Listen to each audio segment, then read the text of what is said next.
আসসালামু আলাইকুম। প্রিয় দর্শক, অন্য মঞ্চের আলোচনায় আপনাদের সকলকে আমন্ত্রণ জানাচ্ছি। আমাদের সঙ্গে আজ আছেন সাবেক সচিব, রাজনীতি বিশ্লেষক জনাব আবু আলম মোহাম্মদ শরীফ খান। জনাব আবু আলম মোহাম্মদ শরীফ খান, আপনাকে আমাদের অনুষ্ঠানে স্বাগত জানাচ্ছি। ধন্যবাদ আপনাকে। আমরা সরাসরি আলোচনায় আসি। আপনি দেখেছেন গত 2-3 দিন ধরে রাষ্ট্রপতির পদত্যাগ নিয়ে নানা ধরনের কথাবার্তা হলো। আমরা জেনে গেলাম, অফিসিয়ালি কেউ কিছু বললো না, তাও জেনে গেলাম যে রাষ্ট্রপতি 2-1 দিনের মধ্যে পদত্যাগ করতে যাচ্ছেন। এমন সময় সালাউদ্দিন আহমেদ সাহেবকে সাংবাদিকরা জিজ্ঞাসাও করলো এবং তিনিও বললেন যে না, তাদের দিক থেকে রাষ্ট্রপতির পদত্যাগ করার জন্য রাষ্ট্রপতির উপর কোনো চাপ নেই। চাপ নেই যেদিন বললেন, তারপরে যিনি রাষ্ট্রপতি পদত্যাগ করলেন এবং পদত্যাগ করার সময় উনি বড় একটি চিঠি লিখলেন। সেই চিঠি 3-4 প্যারার চিঠি। নিচের প্যারাটায় উনি পদত্যাগ পত্রের বিষয়ে বললেন, কেন পদত্যাগ করছেন, আর উপরের গুলোতে উনি কি কি করেছেন, বিশেষ করে 24শে অগাস্টের পর থেকে তার একটা সবিস্তার বর্ণনা ছিল। আমার প্রশ্ন হলো, আমি একটা একটা করে বলি। প্রথমত, আপনি কি মনে করেন রাষ্ট্রপতি মানে ভালোবেসে পদত্যাগ করেছেন, ওনার স্বাস্থ্যগত কারণে পদত্যাগ করেছেন, নাকি ওনার উপর আসলেই বিএনপির একটা চাপ ছিল? আপনার কি ধারণা? তার উপরে তো 5ই আগস্টের পর থেকেই একটা চাপ ছিল, তাকে পদত্যাগ করানো, তাকে বঙ্গভবন থেকে হটিয়ে দেওয়া, বঙ্গভবন ঘেরাও করা, এনসিপি জামাতের পক্ষ থেকে, তখন যে মবের মুলুক ছিল, মবের জনক ডক্টর ইউনূস মব পাঠিয়ে তাকে সেখান থেকে বঙ্গভবন ছাড়া করতে চেয়েছিলেন। তো সেসব তো অনেক চাপ ছিল। সেই চাপের সময় কিন্তু বিএনপি এবং সেনাবাহিনী রাষ্ট্রপতিকে সহায়তা করেছে বা রাষ্ট্রপতির সমর্থনে এগিয়ে গিয়েছে। তারা কোনো সাংবিধানিক সংকট চায়নি। রাজনৈতিক দল হিসেবে বিএনপি স্ট্যান্ডটা নিয়েছিল এবং সেনাবাহিনী সংবিধানের প্রতি তাদের আস্থা থেকে হয়তো এই স্ট্যান্ডটা নিয়েছিল, যে কারণে তাকে সেই সময়ে তাকে চলে যেতে হয়নি। তিনি যদি তখন চলে যেতেন কোনো কারণে, তিনিও যদি দেশ থেকে চলে যেতেন অথবা বঙ্গভবন ছেড়ে চলে যেতেন, তাহলে দেশে একটা বিরাট সাংবিধানিক শূন্যতা সৃষ্টি হতো, যেটা বিএনপি বুঝতে পেরেছিল, যে কারণে বিএনপি তখন এই স্ট্যান্ডটা নিয়েছিল। এবং তিনি থাকার কারণেই বলেন, একটা কারণ তো বটেই, যে আজকে যে আমরা একটা নির্বাচন দেখলাম এবং নির্বাচনের মধ্য দিয়ে যে একটা সরকার গঠিত হলো, নির্বাচন নিয়ে নানান কথাবার্তা বলা হচ্ছে। বিশেষ করে জামাত এনসিপির পক্ষ থেকে তো এটাকে পাতানো নির্বাচন, ইঞ্জিনিয়ারিং করা হয়েছে, বুকে অনেক কষ্ট বেঁধে নিয়ে তারা এটা মেনে নিয়েছেন, এসব নানান কথা বলা হয়। এবং তার মাঝখানে তো একটা গণভোট ইস্যু আছে, যেটা নিয়ে তারা অনেক সরব। এই যে বর্তমানে যে একটা সাংবিধানিক ব্যবস্থার মধ্যে আমরা গিয়েছি, সেইটা কিন্তু রাষ্ট্রপতি ওখানে ছিলেন বলেই এটা সম্ভব হয়েছে বলে অনেক 100টা কারণ থাকতে পারে, এটা অন্যতম একটা প্রধান কারণ। এখন এই রাষ্ট্রপতি যে তাকে যে যেতে হবে, এই ব্যাপারে সন্দেহ করার কোনো অবকাশ ছিল না। কারণ উনি যাদের দ্বারা নির্বাচিত, সেই সরকারের পতন হয়েছে এবং যে কারণেই হোক বিএনপি তাদের নিজস্ব পছন্দ মতো একজন রাষ্ট্রপতি চাইবেন। বর্তমান সিস্টেম বহাল আছে এবং বহাল থাকলে তারা এটা চাইবেন এবং চাইতে পারেন, এই ব্যাপারে তাদের উপরে দোষারোপ করার কোনো সুযোগ নেই। এবং বিএনপি একটা সময় পর্যন্ত অপেক্ষা করবে, এটা আমরা বুঝতে পারছিলাম। তো বিএনপির সময়টা কি, তখন একটা আলোচনা হচ্ছিল যখন যে কবে যাবেন চুপ্পু সাহেব বা আমাদের শাহাবুদ্দিন সাহেব, তখন কিন্তু একটা আলোচনা হয়েছে যে বিএনপি এমন একটা সময়ে রাষ্ট্রপতি, তাদের পছন্দের রাষ্ট্রপতিকে নির্বাচিত করবে পার্লামেন্টের মধ্য দিয়ে, যখন নেক্সট যে ইলেকশনটা হবে, যদি নর্মাল পিরিয়ড থাকে, 2030-এ যে ইলেকশন হবে, সেই ইলেকশনের সময় ওই রাষ্ট্রপতি যেন দায়িত্বে থাকেন, উনি যেন দায়িত্বে থাকেন। তাহলে বিএনপির জন্য এটা একটা একটা এক ধরনের নিরাপত্তা বোধ করবেন তারা। আমি আমি তাহলে এখানে একটা কথা বলি। আমি এখানে একটা আপনি থামাই। আপনি যেটা বলছেন যে আগামী নির্বাচন যখন হবে, যদি তত্ত্বাবধায়ক সরকারের আন্ডারে হয়, তবে যার আন্ডারে হোক, যে রাষ্ট্রপতি থাকবেন তিনি যেন বিএনপির লোক থাকেন। যদি এই ধরনের চিন্তা তাদের মধ্যে কাজ করে, তাহলে যদি এই রাষ্ট্রপতি তার স্বাভাবিক মেয়াদে থাকতেন, তাহলেও তো উনি 2028 সালের এপ্রিলে চলে যেতেন। তারপরেও তো আরো 3 বছর বিএনপি তো তাদের রাষ্ট্রপতি অটোমেটিক্যালি পেতেন। তো এখন আমার যে প্রশ্নটা, সেটা হলো গিয়ে যে একজন রাষ্ট্রপতিকে যদি মেয়াদের মাঝখানে আপনি সরিয়ে দেন, তাহলে আমরা কিন্তু সবসময় বলি রাষ্ট্রপতি পদটা একটা অরাজনৈতিক পদ এবং এখানে যিনি যান তিনি রাজনীতি থেকে পদত্যাগ করে যান। তাহলে অরাজনৈতিক সেই যে পথটা যেটা বলি আমরা, সেই বলাটা কিন্তু আর থাকলো না। কারণ একটা গভর্নমেন্ট এসে তার নিজের রাষ্ট্রপতি নিয়োগ দেওয়ার চেষ্টা করছে, আগের জনকে অপমানজনক ভাবে বিদায় দিচ্ছে। এই যে রাষ্ট্রপতির অপমানজনক বিদায়ের একটা আমরা ধারা তৈরি করছি, এটা কি শোভন কিনা? এক কথায় উত্তর হচ্ছে এটা শোভন নয়। বাট বর্তমান রাষ্ট্রপতি যিনি ছিলেন তাকে একেবারে পুরো মেয়াদ পর্যন্ত বিএনপি রাখবে এটা আমার কখনোই মনে হয়নি। আমার মনে হয়েছে যে একটা পর্যায়ে উনি পদত্যাগ করবেন নিজের থেকে, এবং বিএনপি তখন তাদের রাষ্ট্রপতি নির্বাচিত করবে। এটা তাদের এজেন্ডার মধ্যে আছে এবং তাদের প্ল্যানের মধ্যে, প্ল্যানের অংশ। সুতরাং সেটা হয়েছে। এখন এই যে মাঝখানে কি কথা হলো, শেখ হাসিনার সাথে উনি টেলিফোন আলাপ করেছেন, বক্তব্য নিয়ে একটি পত্রিকায় এইসব বিবরণ ছাপানো হলো, এবং তারপরে হাফিজ সাহেব বিদেশে ছিলেন চিকিৎসার জন্য, উনি তড়িঘড়ি করে ফেরত আসলেন। এটার মধ্যে একটা তাড়াহুড়ো লক্ষ্য করা গেছে। এটা হয়তো আরো 1 মাস পরে হলেও হতে পারত। বাট মহামান্য রাষ্ট্রপতি যেটা বলেছেন তিনি অসুস্থ, এবং তার অসুস্থতার তো প্রমাণ আছে। তার হার্ট সার্জারি হয়েছে, বুঝছেন, এবং তার পক্ষে এটা কন্টিনিউ করা একটা কঠিন কাজ হবে, সেটা তো আমরা বুঝতেই পারছি। তো এই জিনিসটার ভিত্তিতে রাষ্ট্রপতি যে বিদায় নিলেন, এই বিদায়টাকে আপনি একটা নর্মাল বিদায় হিসাবে গ্রহণ করতে পারেন। যদিও আপনি নৈতিক প্রশ্নটা থেকেই যাবে যে মাঝপথে আপনি রাষ্ট্রপতিকে কেন বিদায় করবেন। তো উনি যে ছিলেন, উনি থাকার কারণে বাংলাদেশের, একটু আগেই যেটা বললাম, বাংলাদেশ একটা সাংবিধানিক প্রক্রিয়ার মধ্যে প্রবেশ করেছে। সেটা নিয়েও অনেক বিতর্ক থাকতে পারে, আলোচনা আছে, এবং এই আলোচনাগুলো চলতে থাকবে। তো উনি যাওয়ার মধ্যে দিয়ে একটা জিনিস হয়েছে যে এখন যে বর্তমান পার্লামেন্ট, বর্তমান সিস্টেম মেনেই তারা হয়তো একজন রাষ্ট্রপতি নির্বাচন করবেন। ঠিক আছে, তাদেরকে একটা রাষ্ট্রপতি নির্বাচন, একজন রাষ্ট্রপতি নির্বাচন করতে দেন আপনারা। 3 মাস সময় আছে, এই 3 মাসের মধ্যে নিশ্চয়ই তারা ভালো কাউকে নির্বাচিত করার চেষ্টা করবেন, বা তাদের পছন্দের লোককে নির্বাচিত করার চেষ্টা করবেন। মহামান্য রাষ্ট্রপতি তার এই যে পদত্যাগ পত্র একটু দীর্ঘ হয়ে গেছে। এটা ঠিক আছে, আপনি যেভাবে বলছিলেন, এটা 3 লাইনেরও পদত্যাগ পত্র হতে পারতো, 4 লাইনের হতে পারতো। আমি শারীরিকভাবে অসুস্থ, সংবিধানের 50 অনুচ্ছেদ অনুযায়ী আমি পদত্যাগ করছি, ফিনিশ। কিন্তু তিনি এখানে উপরের দিকে 2-একটা প্রসঙ্গ আনছেন, সেগুলো আলোচনার বিষয় হতে পারে। তিনি বলেছেন কিভাবে তিনি 106 অনুচ্ছেদ অনুসরণে এই অন্তর্বর্তীকালীন সরকার গঠন করেছিলেন। সেটা নিয়ে অনেক প্রশ্ন দেখা দিয়েছে। প্রশ্ন তো আগেও ছিল, কারণ আপনি যে যে কথা বলছেন, সুপ্রিম কোর্টের যে রেফারেন্সের কথা বলা হচ্ছে, সেই রেফারেন্সের ব্যাপারে মূল প্রশ্ন এক জায়গায়, যে তখন সুপ্রিম কোর্ট তো বসেই নেই, এবং সুপ্রিম কোর্টের বেশ কিছু বিচারপতি, প্রধান বিচারপতি সহ, তারা কোথায় ছিলেন এটা আমরা এখন জানি। তাদের একটা তালিকা যখন আমরা চাইলাম, মানে জোর করে একটা তালিকা তাদের কাছে চাওয়া হলো, তখন তারা তালিকা দিয়েছিলেন সেনাবাহিনীর পক্ষ থেকে। সেই তালিকায় কিন্তু সুপ্রিম কোর্টের প্রধান বিচারপতি এবং একজন সিনিয়র বিচারপতির নাম ছিল, যারা ওখানে আশ্রয় নিয়েছিলেন। তো তাহলে ওই রেফারেন্সটার কথা বলে অন্তর্বর্তীকালীন সরকারের গঠনটাকে নিয়ম মাফিক হয়েছে, এইটা উনি বলেছেন। বাট এটা দিয়ে কিন্তু ওইটাকে প্রমাণ করা যাবে না। ওটা প্রমাণক নয়, ওটা মূল প্রমাণক হবে সুপ্রিম কোর্টের জাজদের সিগনেচার করা একটা দলিল, যে দলিলটা আপনাকে দিতে হবে। এই দলিলটা আমাদের সামনে এখনো আসে নাই, কখন আসবে এটা আমরা জানি না। দলিল আদৌ খুঁজে পাওয়া যাবে কিনা এটাও আমরা জানি না। বাট এটা একটা আপনাদের গবেষণার বিষয় হতে পারে।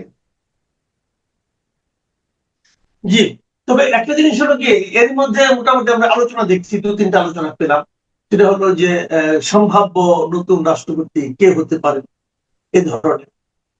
কেউ কেউ বলছেন যে দলের মধ্য থেকে নেওয়া হবে, কেউ বলছেন যে বাইরে থেকে কাউকে নেওয়া হবে, কেউ বলছেন যে বিদেশে অবস্থানরত এমন কারো নামও আমরা শুনছি। আবার এটাও শুনছি যে তাদের কোনো তাড়াহুড়া নাই, যিনি আছেন ভারপ্রাপ্ত উনিই থাকবেন। আগামী সংসদ অধিবেশনে যখন তারা সংবিধান পরিবর্তন করবেন, সেই সময় তারা রাষ্ট্রপতির ক্ষমতা কতটুকু দিবেন নতুন সংবিধান অনুযায়ী, সেই অনুযায়ী তারা ঠিক করবেন। যদি রাষ্ট্রপতির ক্ষমতা বেশি দেওয়া হয়, তাহলে হয়তো তারা বেশি অনুগত কাউকে খুঁজবেন। এরকম আলোচনা হচ্ছে। তো আপনি কি মনে করেন যে আসলে তারা কি করতে যাচ্ছে, অথবা কি ধরনের রাষ্ট্রপতি যে ক্ষমতা, বাড়তি ক্ষমতা, একটা ক্ষমতার একটা আপনার ভারসাম্য তৈরি করার যে কথাটা বলা হচ্ছে, বিভিন্ন সময় আলোচনা হচ্ছে, আপনি কি মনে করেন তেমন কিছু নতুন সংবিধান সংশোধিত হওয়ার পর তেমন কিছু আসবে, নাকি এখনকার মতোই এই ছোট জগন্নাথের মধ্যে থাকবে রাষ্ট্রপতির ক্ষমতা? রাষ্ট্রপতি ছোট জগন্নাথ কিনা বা রাষ্ট্রপতি একটা আলংকারিক পদ কিনা এটা নিয়ে আপনি অনেক আলোচনা করতে পারেন, বাট আমরা যে সিস্টেমটা ফলো করছি পার্লামেন্টারি ডেমোক্রেসি ব্রিটিশ সিস্টেম, সেই ব্রিটিশ সিস্টেমে রাষ্ট্রপতির ক্ষমতার ভাগাভাগি বা তাকে আরো ক্ষমতায়ন করা, এগুলোর কি খুব একটা সুযোগ আছে? সুযোগ তো নেই। সুতরাং আপনি এই বর্তমান সিস্টেমে আপনি পার্লামেন্টারি ডেমোক্রেসি রাখতে চান কিনা সেটা হলো আসল বিষয়। আপনি যদি পার্লামেন্টারি ডেমোক্রেসি রাখতে চান, তাহলে রাষ্ট্রপতির বর্তমান অবস্থা যা আছে তার চেয়ে এদিক ওদিক করে হয়তো কিছু পরিবর্তন হতে পারে, বাট এমন কোন মৌলিক পরিবর্তন হবে না যেখানে রাষ্ট্রপতিকে ক্ষমতায়িত করা হবে এবং সেই সংসদে সেরকম একটা সংবিধান সংশোধন হবে, এটা আমি প্রত্যাশা করি না আসলে। তাহলে তো আপনার প্রথমে আমাদের গভর্নমেন্ট সিস্টেম নিয়ে আগে আলোচনা করতে হবে। আপনি তাহলে কি, আমরা তো আর আমেরিকান সিস্টেমে নাই, আমরা তো রাষ্ট্রপতি শাসিত সরকার থেকে 91 সালে সকলে মিলেই আমরা একটা পার্লামেন্টারি সিস্টেম অফ গভর্নমেন্টে চলে আসছি। এবং তখন কিন্তু আপনি বিএনপির কথা খেয়াল করেন, বিএনপির গঠনতন্ত্রে, বিএনপির ঘোষণাপত্রে, বিএনপির যে নির্বাচনী ইশতেহার ছিল, কোথাও তারা পার্লামেন্টারি সিস্টেম অফ গভর্নমেন্টের কথা বলে নেই। বাট 3 জোটের রূপরেখা অনুযায়ী যখন পার্লামেন্টে আলোচনা হয়েছে, সেই আলোচনার ভিত্তিতে সেখানে সংবিধান সংশোধন করার জন্য সম্ভবত দ্বাদশ সংশোধনী, সেটার মধ্য দিয়ে আমরা একটা পার্লামেন্টারি ডেমোক্রেসিতে প্রবেশ করেছি। এবং পার্লামেন্টারি ডেমোক্রেসিতে রাষ্ট্রপতিকে হঠাৎ করে ক্ষমতায়িত করার কোনো সুযোগ নাই। আপনি ফ্রেঞ্চ মডেল ট্রাই করতে পারেন, সেটাও তাহলে আপনাকে আগে ডিসাইড করতে হবে যে কার মধ্যে কতটুকু ক্ষমতা, এবং তখন রাষ্ট্রপতি সরাসরি নির্বাচিত হবেন কিনা। অনেক কোশ্চেন আছে এইসব সংকট নিয়ে যারা আলোচনা করেন বা সংস্কার নিয়ে যারা আলোচনা করেন, তারা আসলে মানে কিসের মধ্যে কি সংস্কার ঢুকাতে চান সেটা বোঝা খুব কঠিন। পলিটিক্যাল সায়েন্সের একাডেমিক্যালি বলেন, প্র্যাকটিক্যালি বলেন, এটা সম্ভব না। এটা সম্ভব হওয়ার কোনো কারণ নেই। আমরা যদি পার্লামেন্টারি ডেমোক্রেসিতে থাকি তাহলে অবশ্যই এটা প্রধানমন্ত্রী লিড করবেন, প্রধানমন্ত্রী সকল নির্বাহী বিভাগের প্রধান হিসেবে রাষ্ট্র পরিচালনা করবেন। কখনো কখনো উনি রাষ্ট্রপতির সাথে কনসাল্ট করবেন, বা রাষ্ট্রপতি কিছুই করতে পারবেন না প্রধানমন্ত্রীর সাথে কনসালটেশন ছাড়া। বলা হয়ে থাকে যে রাষ্ট্রপতি দুটা কাজ করতে পারেন, একটা প্রধান বিচারপতি নিয়োগ আর একটা প্রধানমন্ত্রী নিয়োগ। দুই ক্ষেত্রে কিন্তু প্রধানমন্ত্রীর বাইরে উনি কিছু করতে পারেন না। কেন বললাম? হ্যাঁ, প্রধানমন্ত্রী নতুন হন, কিন্তু উনি কি, ধরেন একটা দেশে নির্বাচন হলো, নির্বাচনের মধ্য দিয়ে একটা দল সংখ্যাগরিষ্ঠতা পেল, উনি কি কম সংখ্যাগরিষ্ঠ মানে যারা অল্প ভোট পেয়েছে তাদেরকে কি সরকার গঠনের জন্য ডাক দিতে পারেন? পারবেন না। সো আপনাকে ওটাও বাধ্য যে দেশে একটা নির্বাচন হবে, নির্বাচনের মধ্য দিয়ে পার্লামেন্টে যে দলের সংখ্যাগরিষ্ঠতা থাকবে, যাদের কাছে সংখ্যাগরিষ্ঠ সদস্যের শাসন থাকবে, তাদের লিডারকে উনি বলবেন আপনি সরকার গঠন করেন। সো উনার ওখানে কিছু করার নেই আসলে।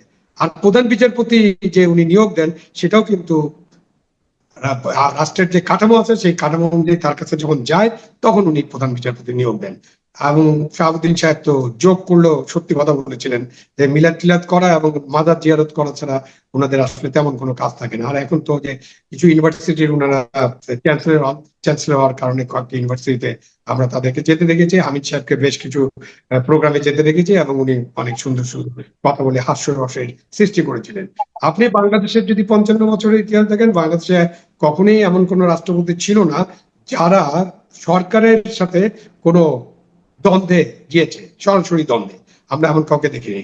আমরা জাস্টিস শাহাবুদ্দিনের মতো এত ক্ষমতাশালী একজন প্রধান বিচারপতি, যিনি রাষ্ট্রপতি হয়ে আবার প্রধান, মানে যিনি তত্ত্বাবধায়ক সরকারের প্রধান হয়ে আবার প্রধান বিচারপতি হিসেবে ফেরত গিয়েছিলেন, তাকে শেখ হাসিনা রাষ্ট্রপতি করেছিল। উনিও শেখ হাসিনার হোল পিরিয়ডে কয়টা ব্যাপারে তিনি তার মতামত ব্যক্ত করেছেন? আমরা তাকে ওপেনলি কোনো মতামত ব্যক্ত করতে দেখিনি। আমরা যেটা জানি, তিনি 2-4টা আইনের ব্যাপারে কিছু ত্রুটি, স্বাভাবিকভাবে তার তো এইদিকে এক্সপার্টিস ছিল, সুতরাং উনি ত্রুটি বিচ্যুতি তুলে ধরে আইনগুলো ফেরত পাঠিয়েছেন, পরে এগুলো ঠিক করে দেওয়ার পরে উনি সিগনেচার করে দিয়েছেন। তো বাংলাদেশের হ্যাঁ, বি চৌধুরী একটা স্ট্যান্ড নেওয়ার চেষ্টা করেছিলেন, তার পরিণতি তো আমরা জানি। তারপর তো উনি রাষ্ট্রপতি থাকবেন, উনি একটা মাজার জিয়ারতের ব্যাপারে বা মাজারে যাওয়ার ব্যাপারে বলেছিলেন যে আমি ওখানে গেলে তো আমার নিরপেক্ষতা নষ্ট হবে, তাহলে আমাকে দুখানে যেতে হবে, দুইখানে। তো এই কারণে তার তো থাকতে পারেননি। পরবর্তীতে আমরা রাষ্ট্রপতি বি চৌধুরী যখন দল করলেন, তখন মহাখালী লাইনের উপর দিয়ে তাকে আমরা দৌড়াদৌড়ি করতে দেখেছি, তাই না? তো বাংলাদেশে আমাদের রাষ্ট্রপতিরা কে কেমন ছিলেন, কি করেছেন, শাহাবুদ্দিন সাহেব কি করেছেন, জাস্টিস শাহাবুদ্দিন, আবার এই শাহাবুদ্দিন সাহেব কি করেছেন, এগুলো আমরা মোটামুটি আমাদের জানা আছে। এখন যে বলা হয় যে শাহাবুদ্দিন সাহেব তখন সেই জুলাই মাসে ইনি কোনো স্ট্যান্ড নেন, ওনার কিসের স্ট্যান্ড নেওয়া, ওনার কোনো স্ট্যান্ড নেওয়ার সুযোগ ছিল কিনা? সুযোগ থাকলে না উনি স্ট্যান্ড নেবেন, কোনো সুযোগই তো ছিল না। তখন কে স্ট্যান্ড নিচ্ছে এটা তো জিজ্ঞেস করতে হবে। যারাই ছিলেন, যেখানে যারা ছিলেন, কে কোথায় কি স্ট্যান্ড নিচ্ছে তা আমরা তো জানি। সুতরাং ওই কারণে আপনি তাকে বকাবকি করতে পারেন, এটাও বলতে পারেন যে নৈতিকভাবে উনি হয়তো পদত্যাগ করতে পারতেন। হ্যাঁ, তো করতে পারতেন, তিনি উনি তো করেননি। না করলে তো আমি বলতে পারি না বা ভাই তুমি করো নি কেন। উনি করেননি, এটা তো ওনার ইচ্ছা, উনি করেননি পদত্যাগ, উনি অপেক্ষা করেছেন। কিন্তু উনি তো এই সংকটটা সামাল দিয়েছেন। উনার বঙ্গভবনে বসেই তো আপনারা সিদ্ধান্ত নিয়েছেন যে উপদেষ্টা পরিষদ হবে, বঙ্গভবনে বসেই সিদ্ধান্ত নেওয়া হয়েছে কে প্রধান উপদেষ্টা হবে, বঙ্গভবনে বসেই সিদ্ধান্ত নেওয়া হয়েছে কারা কারা উপদেষ্টা হবেন, ওই বঙ্গভবনে বসেই তার কাছে শপথ নেওয়া হয়েছে, শপথ বাক্য পাঠ করেছেন উনি, তাই না? উনি তো এসব করেছেন। এবং ওই উনার তো শাহাবুদ্দিন সাহেব হলো 3টা সরকারের শপথ গ্রহণ করাছেন। একটা 24-এর নির্বাচনের, বিতর্কিত নির্বাচনের মধ্য দিয়ে যে সরকার গঠিত হয়েছিল সেটার শপথ করিয়েছেন। পরে অন্তর্বর্তীকালীন সরকার, যেটা উনার 106 এর উদাহরণ দিয়ে উনি বলছেন, সেটা শপথ করিয়েছেন। এবং এই যে নির্বাচিত বিএনপি সরকার, তারও শপথ উনি করিয়েছেন। তো ওই হিসাবে তিনি একজন রাষ্ট্রপতি যিনি তিনটে সরকারের শপথ গ্রহণ করানোর সৌভাগ্য অর্জন করেছেন। এটা একটা বিরল অভিজ্ঞতা। আপনি এই যে কথাটা মানে বলছিলেন শুরু থেকে, যে ওনার বিদায়টা আপনার বিবেচনায় মোটামুটি অবধারিতই ছিল, কারণ বিএনপি অবশ্যই চাইবে যে তাদের দলীয় কোনো একজন লোককে নিয়োগ করার জন্য। তো বিএনপি, আমার একটা ছোট প্রশ্ন এখানে, সেটা হলো যে বিএনপি তো তাদের দলের লোক নিয়োগ করবেই, তো সেটা শুরুতে নয় কেন, 1 মাস পরে নয় কেন, 2 মাস পরে নয় কেন, ঠিক 5 মাস পরে এসে এই সময়েই কেন? এই সময় আপনারা এই কথাও বললেন যে একটুটা তাড়াহুড়াও ছিল তাদের মধ্যে। এই এই সময়ে তাড়াহুড়া করে কেন? এই সময়টা কেন? আপনার কি মনে হয় এইটা কি বিশেষ কোনো গুরুত্বপূর্ণ সময়? এটা কি অন্য কোনো, এর পিছনে অন্য কোনো কারণ আপনি দেখতে পাচ্ছেন? থাকতে পারে, আমার জানা নেই, থাকতে পারে। মানে আপনি হাঞ্চ করতে পারেন, কিন্তু হাঞ্চ করে আমি কোনো কথা বলতে চাই না। থাকতে পারে, বাট যে অবধারিত বিষয়টা হয়তো বলবেন যে 1 মাস আগে হয়ে গেল কেন, বা 1 মাস পরেও করতে পারতো, এরকম আমরা বলতে পারি। তো কোনো ইস্যু থাকতে পারে যেটা আমার জানার বাইরে, এবং এটা নিয়ে অনেক ষড়যন্ত্র তত্ত্ব আবিষ্কৃত হয়ে যেতে পারে। আবিষ্কার অলরেডি হয়েছে যে রাষ্ট্রপতি নাকি প্রধানমন্ত্রী, প্রাক্তন প্রধানমন্ত্রী শেখ হাসিনার সাথে কথা বলেছেন। তো এটা কথা বলার জন্য কি লন্ডনে যে কথা বলতে হয় নাকি? কথা বলার জন্য বাংলাদেশ তো কথা বলার সবচেয়ে ভালো জায়গা। এবং বাংলাদেশে কত ধরনের অ্যাপস আছে, এবং কত ধরনের অ্যাপস দিয়ে কথা বলতে পারেন। এবং শেখ হাসিনা কেন রাষ্ট্রপতির সাথে কথা বলবেন? উনি তো এই রাষ্ট্রপতিকে গাদ্দার, বিশ্বাসঘাতক ইত্যাদি ইত্যাদি বলেছেন মনে হয়। তো উনি তো বলছেন যে আমি ভুল করেছি। তো উনি তার সাথে কি কথা বলবেন? সুতরাং আমার মনে হয় না যে এই কথা বলাটা কোনো ইস্যু। ইস্যু হলো যে বিএনপি এখন মনে করেছে যে তাদের এখন এই পরিবর্তনটা করা দরকার, এবং বিএনপি একটা সময় পর্যন্ত অপেক্ষা করেছে। কারণ বিএনপি প্রথম তাদের শপথ গ্রহণের ব্যাপার ছিল, নির্বাচনের ব্যাপার ছিল, প্রথমত একটা নির্বাচন, যে নির্বাচনে বিএনপি নির্বাচন নিয়ে খুবই একটা চ্যালেঞ্জের সম্মুখীন ছিল, এবং খুবই দ্বিধাদ্বন্দ্বে ভুগছিল যে নির্বাচন আদৌ ইউনূস সরকার দেবেন কিনা। কেন আমরা তো ইউনূস সরকারকে দেখেছি তারা কিভাবে প্রলম্বিত করার ষড়যন্ত্র করেছিলেন, কিভাবে তারা মবের মূল্য ক্রিয়েট করেছিলেন যে নির্বাচন যাতে না হয় এরকম একটা ব্যবস্থা। এবং তাদের অনেকেই তো এই খায়েশ ছিল, সম্ভবত স্বপ্ন, খায়েশ যাই বলেন, যে অনেকদিন ক্ষমতায় থাকা, কমপক্ষে 5 বছর, 30 সাল পর্যন্ত তো বটেই, যে মেয়াদ পর্যন্ত করা, মানে শেখ হাসিনার মেয়াদটাই, পূর্ণ মেয়াদটাই ওনারা থাকতে চেয়েছিলেন। তো এরকম নানান কথাবার্তা ছিল। সুতরাং বিএনপি তখন চিন্তা করেছে যে না, নির্বাচন তো করতেই হবে এবং রাষ্ট্রপতিকে রাখতে হবে। নির্বাচন হয়েছে, শপথ গ্রহণ রাষ্ট্রপতিকে রাখি, প্রথম সংসদ অধিবেশন রাষ্ট্রপতিকে রাখি, তারপর দ্বিতীয় সংসদ অধিবেশন গেছে। বিএনপি মনে হয় এখন একটু থিতু হয়ে গেছে যে হ্যাঁ, আমরা মোটামুটি সংসদ তো বসিয়ে ফেলছি। সংসদ বসানোর সময় তো একটা চ্যালেঞ্জ ছিল, ওই যে সংবিধান পরিষদ একটা শপথ নিলেন কেউ কেউ, মানে বিএনপির বাইরে যারা, জামাত, এনসিপি একটা শপথ গ্রহণ করে ফেললেন। আমি জানি না কিভাবে নির্বাচন কমিশনের এরকম একটা শপথ বাক্য তৈরি করে আনলো, যেটা আমাদের সংবিধানের মধ্যে নাই। মানে নানান ধরনের ঘটনার কারণে বিএনপি একটু থিতু হওয়ার চেষ্টা করেছে। আমার মনে হয় বিএনপি এখন সংসদ এবং নানান সরকার এইসব চিন্তা করে মনে করছে যে আমরা এখন থিতু হয়েছে, এখন আমাদের যে কাজ যেগুলো আমাদের করতে হবে ভবিষ্যতের জন্য। জি। কেন বিএনপি ভবিষ্যৎ নির্বাচনে জিততে চায়, তাই না? এবং একটা তত্ত্বাবধায়ক সরকার, তাদের কমিটমেন্ট আছে, তারা হয়তো সেই তত্ত্বাবধায়ক সরকারের দিকে যাবেন। তো তত্ত্বাবধায়ক সরকারের দিকে গেলে কিন্তু রাষ্ট্রপতি রোলটা সিগনিফিকেন্টলি গুরুত্বপূর্ণ ছিল। পারে। আমি আপনাকে ছোট ছোট দুটো প্রশ্ন করবো, একদম ছোট ছোট প্রশ্ন, আপনি ছোট ছোট উত্তর দিবেন তাহলে। প্রথমত, অনেকে ফাঁক করেই বলছেন যে এটা এই রাষ্ট্রপতির এই সময়ে এভাবে বিদায়টা আসলে আলটিমেটলি জামাতে ইসলামের জন্য একটা সুবিধাজনক পর্যায়ে আসলো আর কি, ওদের জন্য লাভ হলো। তারা দুটো কারণ উল্লেখ করছেন। প্রথমত বলছেন জামাত তো দীর্ঘদিন ধরে এই রাষ্ট্রপতির বিদায় চাচ্ছে, এবং তারা জামাত এবং এনসিপি বলছিল, এনসিপির এক নেতা তো বলেই বসলেন যে বিএনপি সব সত্যটা বুঝতে পারে, জল খায় কিন্তু জল গাধার মতো ঘোলা করে খায়। তারা এইভাবে বলছেন আর কি। আবার কেউ কেউ ফান করে বলছেন যে রাষ্ট্রপতির এই সময় বিদায়ের কারণে মিডিয়াতে তাদের এক এমপির কেলেঙ্কারিটা এখন একটু চাপা পড়ে যাবে। তো এটাও একটা বিষয় হতো। এই যে জামাত এবং এনসিপির যে রাজনৈতিক একটা এক ধরনের আপনার লাভ এর কথা বলা হচ্ছে, আপনিও কি তাই মনে করেন কিনা এভাবে? না, আমি সেটা মনে করি না। তবে জামাত এনসিপি দাবি করতেই পারে, কারণ অনেকদিন ধরে দাবি করছে না। দাবি করার কারণে এখন রাষ্ট্রপতি চলে গেলে বলতে পারে যে আমাদের আন্দোলনের ফসল এটা, এটা করতেই পারে। এটা আমাদের রাজনীতিতে এরকম ক্রেডিট নেওয়ার একটা আহ, ইচ্ছা থাকে সব রাজনৈতিক দলের, এবং তারা এটা নিয়ে থাকে, সুতরাং এই ক্রেডিটটা তারা নিতেই পারেন।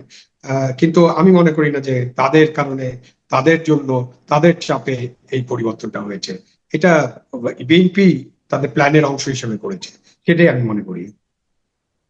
আচ্ছা, আর আরেকটা ব্যাপার হলো যে ইদানিং আমি জামাত এনসিপির বিভিন্ন নেতাদের মুখে শুনছি যে রাষ্ট্রপতি পদত্যাগ করার পর ওনার দায় মুক্তির যে একটা সুবিধা ছিল সেটা তো এখন আর থাকছে না। তো নতুন এই অবস্থায় সাবেক রাষ্ট্রপতি হিসাবে আপনি কি মনে করেন যে ওনার বিরুদ্ধে নানা রকম জামাত বিএনপি স্বৈরাচারের দোষর হিসেবে ভূমিকা রাখার কারণে যখন জুলাই আন্দোলন যখন চলছিল, তখন সরকারের যে ভূমিকা ছিল শেখ হাসিনার, সেই ভূমিকার কারণে তো তার সহযোগী হিসেবে অনেক সাংবাদিক, শিল্পী এদেরকেও কিন্তু দোষর হিসাবে এখন সেই ঘটনার প্রেক্ষিতে কি ওনার বিরুদ্ধে মামলা করার সুযোগ থাকবে কিনা, মানে ওরা সেই দায় মুক্তির পাবেন কিনা, এটা আপনার কাছে কি মনে হয়? এটা নিয়ে আগামীতে কোনো রাজনীতি হবে কিনা? যখন উনি রাষ্ট্রপতি থাকেন 51 অনুচ্ছেদে যেটা বলা হয়েছে, তখন তার বিরুদ্ধে কোনো আদালতে যাওয়া যাবে না। আর এখন উনি রাষ্ট্রপতি নেই, সাবেক রাষ্ট্রপতি, সুতরাং তার যদি কোনো অপরাধ থাকে বা তার বিরুদ্ধে কোনো অভিযোগ থাকে, সেই অভিযোগের ভিত্তিতে যে কোনো নাগরিক তো একটা মামলা করতেই পারেন। এটা আদালত এবং পুলিশের উপর নির্ভর করে যে তারা মামলাটা কিভাবে নেবেন। আপনি যেটা বলছেন যে তাকে ফ্যাসিস্টের দোষী হিসেবে মামলা করা, এটা একটা কঠিন মামলা। মানে আমরা তো ফ্যাসিস্টের দোষী হিসেবে, আপনি তো বললেন অনেকের বিরুদ্ধে মামলা আছে যেগুলো প্রমাণ করাই কঠিন। মানে আপনি রংপুরে আছেন আর অথচ ঢাকার একটি মার্ডার কেসে আসামি দোষী হিসাবে, আপনার প্রধান বিচারপতির বিরুদ্ধে এরকম মামলা আছে, সাবেক প্রধান বিচারপতি। তো এইসব মামলা তো আপনি করতেই পারেন, এবং পুলিশ এটা মামলা হিসেবে গ্রহণ করে এটা তদন্ত শুরু করতে পারে। বাট আপনি রাষ্ট্রপতির বিরুদ্ধে কি মামলা করবেন, কেমন মামলা করবেন, কি ধরনের মামলা করবেন, সামনে দেখা যাবে। মামলা করতে পারে, দেশে তো মামলা করার একটা সংস্কৃতি চালু হয়ে গেছে যে আপনি মামলা ইচ্ছা করলে করতে পারেন। এবং এটা আহ, অন্তর্বর্তীকালীন সরকারের সময় আগে তো গায়েবী মামলা নামে একটা ছিল না, ফ্যাসিবাদের সরকার যাদেরকে বলি আমরা, কর্তৃত্ববাদী সরকার, তাদের সময় গায়েবী মামলা, গায়েবী আসামি। তো এখন তো মামলা তো তার তুলনায় শত শত গুণ বেশি, এবং তার আসামির সংখ্যাও অনেক। সুতরাং এই ধরনের মামলা হবে না এটা নিশ্চিত করে বলা যায় না। যদি এনসিপি বলেছে রাষ্ট্রপতির ইয়ে করা, অভিশংসন করা যেত, যেটা বিএনপি করে নেই, তাকে পদত্যাগ করার সুযোগ দিয়ে তাকে সেফ এক্সিট করার ব্যবস্থা করে দিয়েছে। তো এটা আমরা দেখবো সামনে কি হয়। এখনো তো তারপরে বিদেশ গমনে কোনো নিষেধাজ্ঞা হয় নেই, তার বিরুদ্ধে একটা দুটো মামলা বোধহয় হয়েছে, একটি দুর্নীতির মামলার, সেটা তদন্ত করতে বলা হয়েছে, এরকমটা দেখেছি পত্র পত্রিকায়। বাট এটা দেখতে হবে। এবং উনি তো অসুস্থ, উনি যদি বাংলাদেশে তার চিকিৎসা ভালো মতো না হয়, উনি নিশ্চয়ই বিদেশে চিকিৎসা করার জন্য যাবেন, অনুমতি চাইবেন, তখন তাকে অনুমতি দেওয়া হয় কিনা সামনে ভবিষ্যৎ বলে দিবে যে তার সাথে বিএনপি সরকার কি ধরনের আচরণ করবে। বাইরে থেকে কে কি বললো না বললো তাতে খুব একটা আসে যাবে বলে আমি মনে করি না। এটা বিএনপি সিদ্ধান্ত, বিএনপি কি করবে এবং রাষ্ট্রপতি কে হবেন এটাও বিএনপির সিদ্ধান্ত। এক কথায় তারেক রহমান সাহেবের সিদ্ধান্ত। তারেক রহমান সাহেব যাকে চাইবেন তিনি রাষ্ট্রপতি হবেন। যত নামটা আমরা দেখছি পত্র পত্রিকায়, কেউ কাউকে সমর্থন দিয়ে বলছেন যে উনি সবচেয়ে ভালো রাষ্ট্রপতি হবেন। এইসব বলে তো কোনো লাভ নেই। আমরা জানি কি হবে, জানাটা হলো যে এটাই ঘটবে বর্তমান অবস্থায়। রাষ্ট্রপতি তিনি হবেন যাকে তারেক রহমান সাহেব পছন্দ করবেন। জি, অনেক ধন্যবাদ জনাব আবু শহীদ খান, আপনার প্রতি কৃতজ্ঞতা। আপনি আমাদের অনুষ্ঠানে যুক্ত হয়েছেন, ভালো থাকবেন। প্রিয় দর্শক, আপনারাও শুনলেন একজন সাবেক সচিব উনি কিভাবে বিশ্লেষণ করছেন রাষ্ট্রপতির এই দেয়াটাকে। আশা করি ওনার বিশ্লেষণ আপনাদের মধ্যে কিছুটা হলেও নতুন চিন্তার জন্ম দেবে। এখন এ পর্যন্তই। আল্লাহ হাফিজ।